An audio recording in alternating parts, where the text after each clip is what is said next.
ABN Marathi news मध्ये आपल्या सर्वांचं स्वागत आहे। ताज्या बातम्यांसाठी एबीएन मराठी न्यूजला सबस्क्राइब। दूषित पाणी पिल्याने 2 शाळकरी मुलींचा मृत्यू। आमदार देवेंद्र कोटे यांनी घटनास्थळी जाऊन केले कुटुंबाचे सांत्वन। सोलापूर शहरातील जगजीवन रामनगर मोदी परिसर येथे राहणाऱ्या 2 शाळकरी मुलींचा दुर्दैवी मृत्यू झाल्याची घटना घडली आहे। मुलींच्या मृत्यूनंतर सर्वत्र शोककळा पसरलेली आहे। दूषित पाणी पुरवठ्यामुळे 2 चिमुकलींचा जीव गेल्याची माहिती समोर येत आहे। या परिसरात गेल्या अनेक दिवसापासून पिवळसर रंगाचे दूषित पाणी पुरवठा केला जात आहे।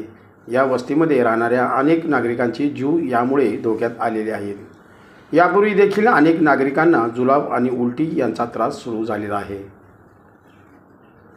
दूषित पाणी प्यायल्याने येथे राहणाऱ्या नागरिकांना उलटी आणि जुलाबाचा वारंवार त्रास होत आहे। या दुःखद घटनेची माहिती मिळताच शहर मध्य विधानसभा मतदारसंघाचे आमदार देवेंद्र कोटे, महापालिकेचे अतिरिक्त आयुक्त रवी पवार, माजी नगरसेवक किसन जाधव यांनी तात्काळ घटनास्थळी भेट देऊन घटनेची पाहणी केली। महापालिकेच्या अधिकाऱ्यांना यासंबंधी चौकशी आदेश दिले। त्याचप्रमाणे दुःखी कुटुंबाचे सांत्वन करत आर्थिक सहाय्य उपलब्ध करून दिले।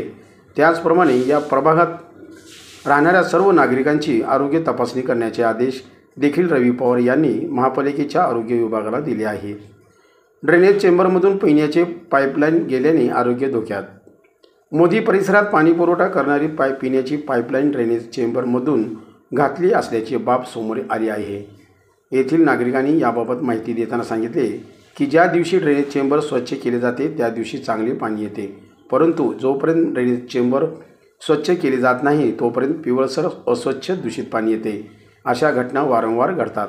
महापालिकेचे संबंधित अधिकारी कर्मचारी याकडे डोळेझाक करतात। यापूर्वी देखील अशा दुःखद घटना घडलेल्या आहेत, असा आरोप देखील त्यांनी यावेळी अतिरिक्त आयुक्त रवी पवार आणि आमदार देवेंद्र कोटे यांच्यासमोर केला।